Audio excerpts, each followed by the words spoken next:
côtés de Jalil et Adila toujours, nous accueillons Muriel Laguince, chargée de mission à InnovoSud, qui est une pépinière d'entreprises innovantes à Béziers, sur la zone du Mercoran, dirigée par Alexandra de Siage. On peut l'applaudir.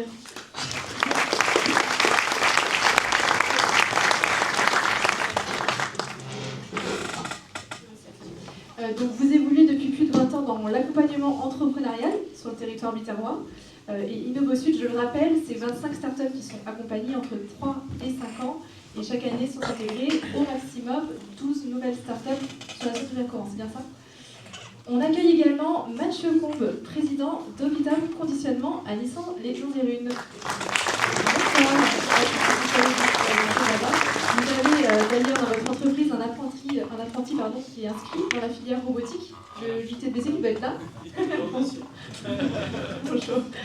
Donc Ovidam Conditionnement, c'est l'histoire d'une reconversion qui a été réussie de site industriel sur l'ancien site des jus de fruits Refresco, qui a fermé ses portes en 2024. Et donc vous étiez le directeur et vous êtes désormais associé du site d'embouteillage Ovidam Conditionnement aux côtés de Frédéric Galibert et Jean-Baptiste Biron.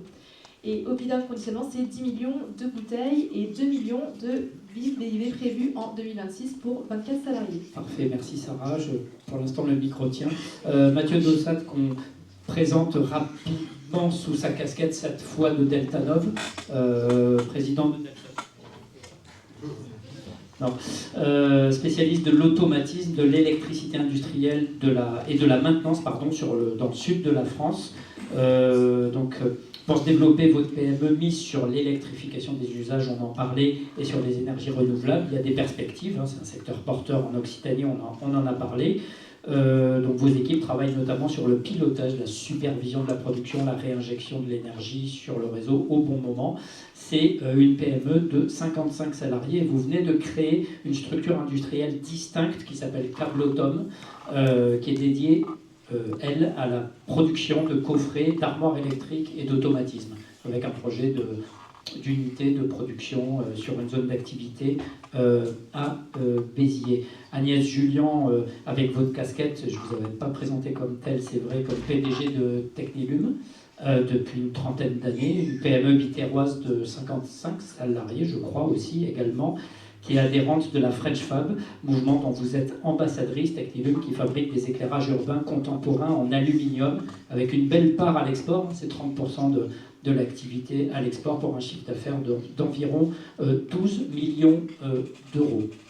Et on accueille également Benoît Josion, directeur du projet Agile Factory à SFD Béziers.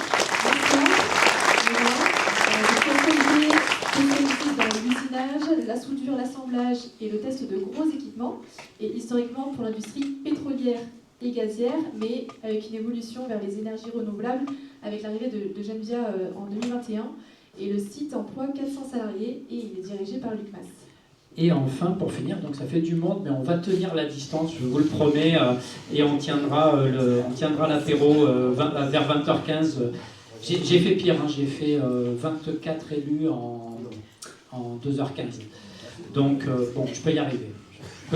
Si j'y arrive pas, je serai pris à témoin. Pierre Capel, pour Genvia, justement, vous êtes le directeur de production et responsable du site de Béziers. Genvia, qui est une start-up industrielle qui développe la technologie d'électrolyseur haute température du CEA pour la production d'hydrogène décarboné. C'est 150 salariés, ils ne sont pas tous à Béziers, mais l'essentiel, c'est 90 à Béziers, le reste à Clamart et Grenoble. La région Occitanie, rappelons-le, est actionnaire de Genvia à travers l'ARIS.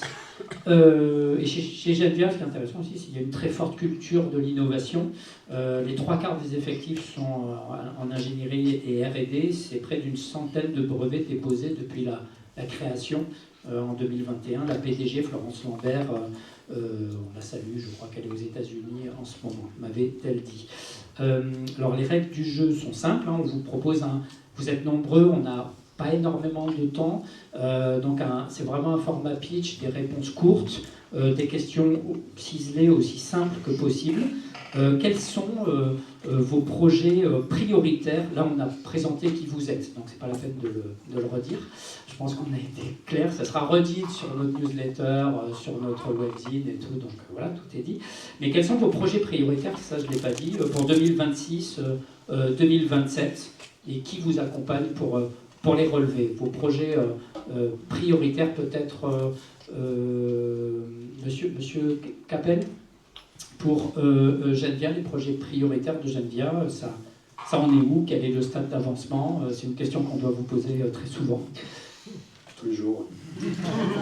Donc, déjà, on fête nos 5 ans en ce moment, puisque l'aventure a démarré le 31 mars 2021. Donc 5 ans très occupés avec aujourd'hui une ligne pilote, un système d'électrolyse complètement original qui a été designé par Genvia et qui fonctionne depuis la fin de l'année dernière, et puis le gros projet de cette année, qui est l'implantation d'un système tout à fait équivalent à celui-là, de chez notre partenaire démonstrateur, ArcelorMittal, à Saint-Gély, qui sera le premier cas d'utilisation de cette technologie d'électrolyse à haute température, vous l'avez dit, dans un cadre industriel, dans un cadre complet de quelqu'un qui utilise de l'hydrogène aujourd'hui, et qui va pouvoir, grâce à ce système, pouvoir utiliser de l'hydrogène décarboné. Et le permis de construire pour la... Parce que là, vous êtes sur le site de sur la phase, oui, sur et le permis de construire pour le futur site sur Mazeran, je crois, sauf erreur de ma part, ça en est où là? Donc le permis de construire a été déposé l'année dernière dans les temps qui étaient prévus. Il a été validé, reçu. Donc maintenant, on attaque les études détaillées qui vont nous permettre de préparer l'installation dans les années à venir, d'abord d'une plateforme de test, parce qu'on n'a jamais assez de plateformes de test pour développer des technologies de ce type-là. On a une vraie problématique à haute température, c'est qu'il faut qu'on teste 1 an, on teste 6 mois quand on doit prouver 6 mois ou 1 an, parce qu'on n'a pas d'autre choix. Et puis ensuite, installer une ligne de production sur cette première escale frontière qui fait 5 hectares aujourd'hui. Donc il faut être prêt, ni trop tôt, ni trop tard, c'est ce que vous me disiez en fait. C'est ça la problématique, il faut viser juste. C'est tout l'enjeu vis-à-vis du développement de la technologie elle-même, du développement des usages de l'hydrogène. Alors nous, on a une cible particulière qui est la décarbonation industrielle, et qui derrière, après, mène aussi à tout ce qui peut être e-fuel, avec des projets à venir. Et c'est ces projets-là qu'on est en train de structurer avec des partenaires, au travers aussi de projets européens, pour être prêts à pouvoir produire et commercialiser au moment où le marché sera suffisamment mature pour accueillir la technologie. Merci. Et Benoît Maison pour SLB. Bonjour, donc notre actualité, nous, c'est la transformation du site. Donc, sortir du monde uniquement oil and gas dans lequel on était et s'ouvrir vers le monde des énergies décarbonées. Donc c'est aussi notre souveraineté personnelle, notre survie propre de site industriel, et c'est aussi une réponse aux enjeux actuels. Donc l'actualité, voilà, je pense qu'on le voit sur les images, l'actualité pour cette année et l'an prochain, c'est la construction d'un nouveau bâtiment sur le site, que l'on va venir équiper de stations de travail et y greffer un cerveau digital qui lui permettra d'avoir la meilleure efficacité. Mathieu en parlait tout à l'heure. La productivité du site dépendra de l'utilisation qu'on en fera, de l'efficacité digitale qu'on en fait. Et donc toute l'innovation qu'on y met, elle est autour de cette transformation aussi des moyens de production. Ouais. Vous pouvez expliquer, enfin, on rentre un bloc d'acier, je crois, de maximum 5 mètres cubes, si mes souvenirs sont bons, et les machines sont connectées entre elles et fabriquent. Enfin, bon, après, moi, je ne suis pas ingénieur, hein, mais rapidement, le plus simplement possible. Qu'est-ce que ça va permettre de faire demain, ce que vous n'arrivez pas à faire aujourd'hui, cette Agile Factory, pour être très simple, avant, après, quoi. Je fais juste une étape préalable. On a mis en place déjà une ligne sur le site qui est le préalable à ce qu'on puisse faire celle existant aujourd'hui. Donc il y a des gens dans l'Assemblée qui y ont contribué, qui sont maintenant sur d'autres horizons, mais c'était construire une ligne qui permettait d'avoir une flexibilité. On est devant des besoins qui ne sont pas des besoins de très grande série type automobile, on a des besoins de série petite à très petite, et on a besoin donc de faire des changements de pièces réguliers. Ces changements, ils ne se font pas de manière efficace lorsqu'on est dans un mode complètement conventionnel, on perd du temps, donc on a mis en place une première ligne automatisée qui a permis de démontrer qu'on peut gagner énormément d'efficacité, tripler son efficacité, en mettant les moyens et une recherche de la meilleure organisation possible des flux de production dans cette ligne. Et demain, cette ligne, on l'a faite sur des pièces qui rentrent dans une enveloppe de 1 mètre cube. L'objectif de la ligne actuelle, c'est celle qui est à l'écran, c'est de pouvoir le faire pour des pièces qui sont dans un cube de 5 à 4 mètres de côté, grosso modo. Donc, si on fait le calcul, ça fait exactement 90 mètres cubes, mais c'est pas trop l'enjeu. 60 tonnes. C'est ce qui permet donc de participer à des industries qui ont besoin de très grosses pièces, qui ont besoin de pièces très différentes aujourd'hui et demain, qui ont des pièces qui vont évoluer, et pour des pièces pour lesquelles aujourd'hui il n'y a pas de moyens sur les territoires français et européens à l'échelle des enjeux. Donc les industriels et donneurs d'ordre aujourd'hui vont chercher ces besoins ailleurs parce qu'on n'a pas en Europe, on a perdu ces moyens-là. Donc l'objectif c'est de reconstruire ces moyens avec une balance entre la flexibilité de la ligne et sa compétitivité. Merci. Livraison fin 2027 ? Livraison du bâtiment en fin d'année et livraison de la ligne complète en mi-année prochaine. D'accord. Mathieu Comte, pour Oppidum Conditionnement, on a présenté l'originalité quand même du projet. C'est une reconversion. Il n'y a pas de friche du coup. C'est un site qui ferme mais qui est tout de suite réinvesti, qui embouteillait des jus de fruits et là c'est du vin. En gros, enfin, je schématise, mais c'est un peu ça. C'est exactement ça. Voilà. Les nouveautés, le devenir, enfin demain, je crois que c'est assez récent comme projet finalement. C'est très récent en effet. Ouais. C'est très récent puisque l'activité d'Oppidum Conditionnement a pris un an, si j'ose dire, puisque on a sorti notre premier produit en janvier de l'année dernière. On a 2 lignes de conditionnement, une ligne qui fait des bag-in-box et une ligne qui fait des bouteilles. On a sorti notre premier bib au mois de janvier de l'année dernière et notre première bouteille au mois d'avril. Donc on fête le premier anniversaire des bouteilles et c'est un projet qui a été mené de manière très rapide. Alors effectivement, on ne peut pas parler de réindustrialisation, on a plutôt évité la désindustrialisation sur ce site-là. L'activité de l'entreprise Refresco s'est arrêtée à l'été 2024 et pendant la période été 2024 jusqu'à janvier 2025, ça a surtout été une période de travaux pour adapter le site à ce nouveau métier. On a refait des sols, on a refait des réseaux électriques, on a refait des réseaux d'écoulement. Et puis surtout, on a adapté le matériel de process à ce nouveau métier. Alors bien sûr, on faisait de l'embouteillage, mais il y a des process qui sont vraiment spécifiques au vin. Donc il a fallu démonter des équipements, en remonter d'autres. Et je dirais qu'à l'heure actuelle, on est à la fin d'un cycle de démarrage qui aura au final duré 1 an, le temps de démarrer, stabiliser, adapter. Et là, on est justement en train de finaliser un projet d'augmentation de la capacité de nos cuves, parce que sur le premier exercice, on s'est aperçu qu'on avait prévu un peu juste. Et en matière de décarbonation, optimisation de la consommation électrique, je crois qu'il y avait ça fait le lien avec la nouvelle phase qui s'ouvre, effectivement. Ouais. Là, on va rentrer dans une phase, on va dire, d'amélioration de l'existant pour plusieurs buts. Le démarrage du site nous a permis de répondre au marché d'un de mes associés qui est négociant en vin et qui sert le marché français. Mais ces nouvelles capacités de production permettent d'envisager un développement à l'export sur ces produits comme sur d'autres. Donc on a une phase qui va démarrer d'adaptation de l'outil sur des formats spécifiques ou des techniques spécifiques de conditionnement. Et puis également sur une partie amélioration des performances énergétiques. On a parlé de décarbonation, il y a vraiment des sujets sur lesquels on veut travailler. Alors on a démarré avec ce qui était en place sur le site.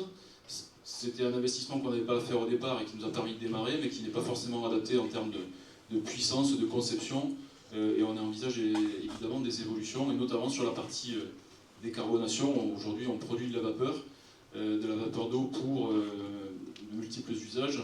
Et on est en train de travailler sur une transition vers de l'électrique plutôt qu'avec du gaz comme c'est le cas aujourd'hui. Merci.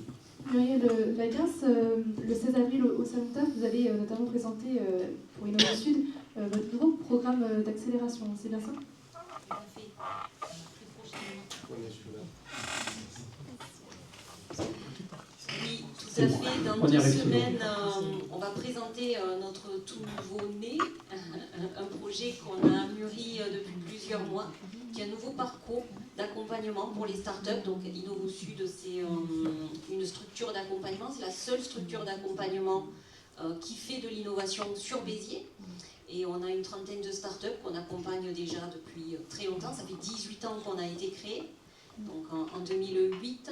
Et on a beaucoup de startups qu'on accompagne surtout au démarrage, au début, sur les premières années, pour dérisquer le projet, pour étudier leur faisabilité économique. Et beaucoup de ces startups-là ont demandé à avoir un nouvel accompagnement les années passant. Et beaucoup de ces projets qu'on a sélectionnés à InnovoSud, de ces entreprises, jeunes entreprises innovantes, ont des projets justement en lien avec la transition industrielle ou la transition énergétique.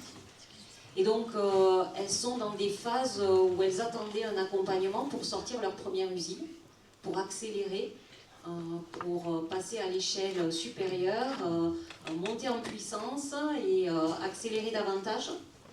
Donc du coup, on a imaginé un nouveau parcours d'accompagnement qui s'appelle 2026, l'année du passage à l'échelle. Voilà, et on le démarre en 2 semaines. On a une dizaine de startups qui remplissaient les critères, c'est-à-dire qui avaient déjà fait leurs preuves sur le marché et qui aujourd'hui sont dans cette phase d'accélération. Voilà.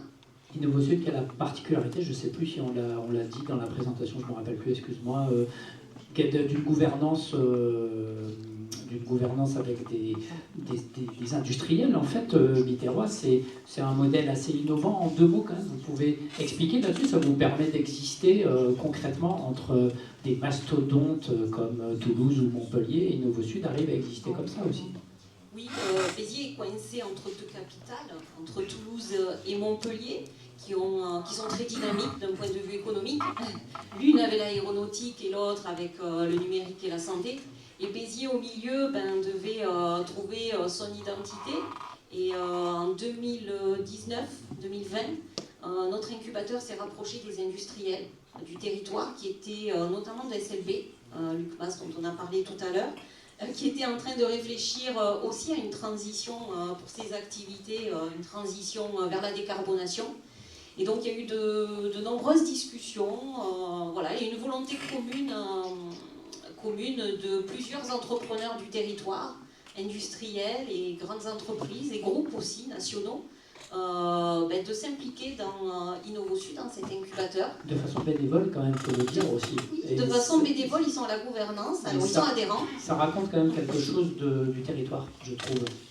Oui. En termes de solidarité, et s'il y a autant de monde ce soir aussi, enfin je me permets, c'est un constat journalistique.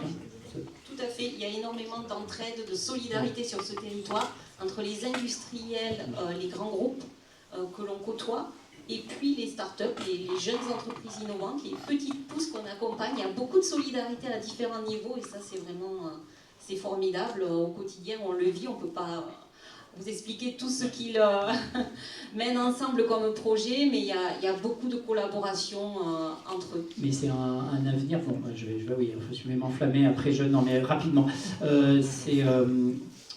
C'est un modèle qui va peut-être inspirer d'autres pépinières. Là encore, là où l'argent public se fait plus rare, ce type de gouvernance et de financement des pépinières.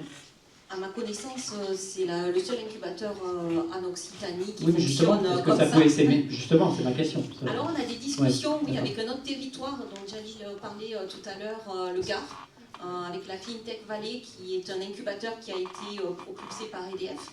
Et effectivement, on a des synergies communes, on a une histoire commune et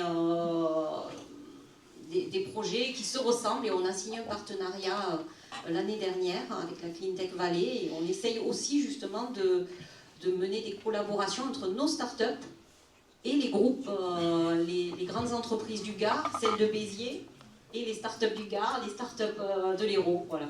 Merci, Madame Laguens. Mathieu Dessat, vos actus 2026-2027 ? Alors, on a la chance de voir le futur moyen terme avec de la croissance.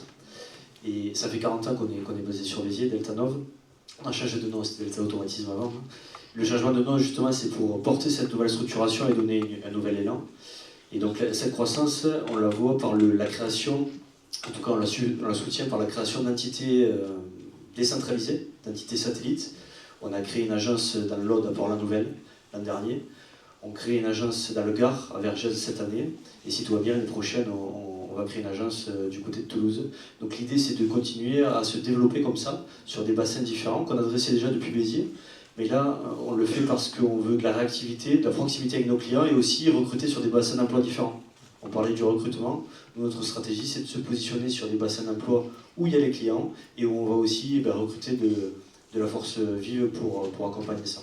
Donc ça, c'est le premier levier pour Deltanov. On le fait sur nos métiers historiques, à savoir on électrifie, on décarbone, on digitalise, on automatise et on robotise l'industrie ou les moyens de production industriels. Parce que l'industrie, ça peut être aussi l'agroalimentaire, le vinicole, l'aérospatial, la défense, il y a de l'automatisme partout. C'est la chance qu'on a et donc ça nous permet d'entrevoir le futur avec de la croissance qu'on visualise. On a créé cette année aussi une entité de production, vous l'avez dit, Cablotom, basée à Béziers, qui a trouvé place sur le site de Mécanique Sud Industrie, qui est une industrielle bitérois bien connue, qui malheureusement souffre d'une baisse conjoncturelle d'activité, qui nous a cédé une partie de sa place. Et donc on a 800 mètres carrés de production avec une nouvelle entité qui fabrique des armoires de distribution électrique et des coffrets d'automatisation. Et d'ailleurs, on était présent au Salon Global Industrie la semaine dernière pour exposer avec cette marque. Donc là, d'ailleurs, pour la petite histoire, on était avec une start-up aussi qui est APS, qui est ici présent. Ouais, et donc là, c'est une visée plus nationale, hein, Cablotom. Le marché est national. Tout à fait. C'est d'où la présence à Global Industrie. C'est ça. Et on a eu un super accueil à Global Industrie, avec non pas des prises de marché à ce stade-là, mais en tout cas des intérêts très poussés qui, s'ils se concrétisent par une prise de marché, on aura vraiment une accélération énorme. Et on voit justement que ce marché de l'électrification, de l'automatisation, de la digitalisation est mûr et qu'on peut apporter des choses ici et avoir un impact global sur le territoire national. Et un projet d'usine de 2000 m², je crois, dans 2 ans. Oui, aux horizons 3 ans, oui, tout à fait. Aux horizons 3 ans. C'est ça, pourquoi pas le territoire de l'Éden, en tout cas le foncier de l'Éden, on aimerait bien s'implanter dessus. D'accord. Agnès Julien, Technilume, quelles sont les actus à venir, 2026-2027 ? Les grands projets 2026-2027, moi j'ai tendance à dire, peut-être que je suis pas contre-courant de ce qui a été dit avant, mais je trouve que le contexte économique fait que ce qui était nos projets hier ne sont pas obligatoirement nos projets d'aujourd'hui. Donc malheureusement, on se réinterroge. Malgré tout, nous, on a aussi un contexte qui est cycliquement difficile, puisqu'on travaille in fine pour les collectivités locales, ce qui veut dire que les marchés sont plutôt en berne les années d'élections municipales et l'année suivante, et également est entre 2 élections, une élection présidentielle qui arrive. Donc autant dire que notre gros enjeu, c'est maintenir notre chiffre d'affaires. Donc l'enjeu, il est commercial avant tout, donc aller davantage sur les marchés export, mais aussi atténuer, je dirais, la baisse conjoncturelle qui est liée aux collectivités locales avec une force commerciale qui est plus importante. Donc c'est pas vraiment de l'outil industriel, mais malgré tout, pour faire travailler une usine, le nerf de la guerre, c'est le carnet de commande. Donc si on commence à faire par là, il ne se passe rien. Donc c'est quand même l'essentiel pour nous, c'est vraiment de structurer la partie commerciale et après le reste suivra. On a la chance d'avoir un site qui, pour le coup, est suffisamment dimensionné, qui fait plus de 8000 m², sur lequel on a aussi des capacités à s'étendre s'il le fallait. Et on n'a pas aujourd'hui de limites de production. Donc vraiment, le nerf de la guerre, c'est le chiffre d'affaires. Peut-être demain aussi certains approvisionnements, parce que s'il y a des choses qui deviennent complexes avec ce qu'on connaît, l'électronique sera impactée. Et si l'électronique est impactée, ça veut dire qu'on n'a pas de driver. Et donc tout ça fait que voilà, on ne sait pas exactement ce qui va advenir, mais on est obligé toujours c'est le propre du chef d'entreprise, je dirais, de se dire que la vie n'est pas un long fleuve tranquille. Dans l'entreprise, moi je l'ai souvent dit, et quand il y a des périodes fastes, parfois ils succèdent à des périodes moins fastes, et il faut toujours se remettre en question, et c'est, je crois, l'enjeu de la réussite. Et le fabriquer en France, d'accord, mais il faut aussi que les collectivités jouent le jeu. C'est pas toujours le cas. Vous aviez peut-être un message à dire là-dessus. Enfin, j'ai posé la question, donc je vois. Voilà, vous êtes obligé de le dire. J'ai pas vu beaucoup d'élus, même si la région peut acheter des lampadaires pour les lycées. Mais bon. Non, mais après, le fabriquer en France, c'est peu reconnu aujourd'hui, malheureusement. Hein. C'est dans toute industrie et c'est trop peu reconnu. Il y a aussi, nous, malheureusement, dans notre secteur d'activité, des gens qui indiquent fabriquer en France et qui font que pousser les cartons et mettre une étiquette dessus, donc ça c'est assez dramatique. Donc vraiment, le fait de fabriquer en France, il faut que ce soit réel, qu'il y ait une industrie derrière, qu'il y ait des emplois. Et c'est facile de le voir, s'il n'y a pas des emplois à la clé, il n'y a pas de fabricant en France. Tout simplement, l'Amazon de plein d'activités, il existe. Et souvent, c'est des pousseurs de carton. Et nous, les pousseurs de carton, on lutte activement. Merci pour cette franchise. Et Jalil, peut-être un rebond, une mini-conclusion, parce que c'est vrai que l'heure tourne et l'apéro se fera attendre rapidement. On fait beaucoup d'efforts pour bien sûr répondre à ces besoins dans le cadre, bien sûr, des réglementations et des règles de marché public, mais on a nous-mêmes des contraintes. Moi-même qui suis chef d'entreprise et aujourd'hui responsable, on va dire, politique, et de l'autre côté, je connais les difficultés et on est bien plus modeste sur le curseur qu'on peut pousser côté région sur ce qu'on peut faire. Mais il y a des réalités sur la sous-traitance qui est quand même assez localisée, que ce soit dans le bâtiment, que ce soit pour nos lycées, que ce soit pour beaucoup de marchés publics où il y a le moyen de faire travailler localement. Deux remarques très rapides, il y a des opportunités. Il y a des secteurs industriels, comme vous connaissez, et les plus gros employeurs chez nous ne sont pas forcément que l'industrie. Il y a l'aéronautique, mais il y a le tourisme et l'agriculture. Il y a d'autres secteurs qui sont très très porteurs, mais il y a de nouvelles opportunités, les industries culturelles et créatives. Et ça doit aussi toucher le bassin biterrois et aussi arlésien et gardois en général. C'est important, c'est 5 000 emplois à créer dans les 3-4 prochaines années. Il y a le nautisme, il y a les mobilités durables. Enfin, il y a beaucoup de sujets qui émergent et qui sont porteurs d'espoir. Sur les synergies, et je termine avec ça, tout à l'heure on a parlé de synergie entre nos territoires, mais on peut aller au-delà. Ça aussi, c'est l'ouverture. Le collectif dans le Gard rhodanien, qui est l'ensemble de toutes les structures associatives, travaille aujourd'hui à s'associer avec les 3 autres départements voisins sur la thématique du nucléaire, et même sont venus à l'Assemblée générale du CNER pour essayer de trouver des synergies avec d'autres régions. Donc on peut aussi, nous, encourager nos propres écosystèmes à aller au-delà, bien sûr, de la région, nationalement et internationalement. Merci Jalil. J'ai une autre question collective, j'ai eu peur qu'elle cante aussi ce micro. Question collective, quel est pour vous le plus gros défi à relever pour gagner la bataille de la réindustrialisation? Et là, attention, je vous demande de choisir un seul mot. Je vous challenge un peu, vraiment un seul mot. En un seul mot. En un seul mot, hein, je répète. Un seul mot. Ça va, je commence alors, c'est plus facile. Ça fait plus, là. Moi, je dirais écosystème. De l'inflation. Je peux en dire deux. Compétitivité et attractivité. La fabrication locale n'aura de sens que si elle est compétitive et avec du monde pour la compléter. Je ne veux pas paraphraser, je vais compléter, mais pour plus facile au début. Ouais. Pour pouvoir atteindre les 2 objectifs cités précédemment, il y a la notion de compétence qui me paraît majeure. C'est effectivement, et ça a été dit à plusieurs reprises, l'industrie, c'est des femmes et des hommes qui sont très souvent extrêmement motivés. Compétence. Mais c'est le sujet compétence, puisqu'il n'y avait qu'un seul mot, je m'arrête là. Oui. Moi, je voudrais parler de propre, de clean, de green, si vous voulez. Voilà. Elle doit être renouvelable. Voilà. Je complète par l'innovation. Et pour moi, c'est la vitesse. Je l'ai dit tout à l'heure, on est dans un sprint mondial. Et je pense que si on veut aller vite aujourd'hui, enfin, si on veut gagner, il faut aller vite. Donc c'est la vitesse. Pas le meilleur rôle. Compétitivité, dit, innovation dit, je rajoute différenciation. Export aussi peut-être. Export. Mais différenciation pour exporter, c'est essentiel. Oui, d'accord. Merci beaucoup. On peut les applaudir. Excusez-moi, j'ai fait désolé.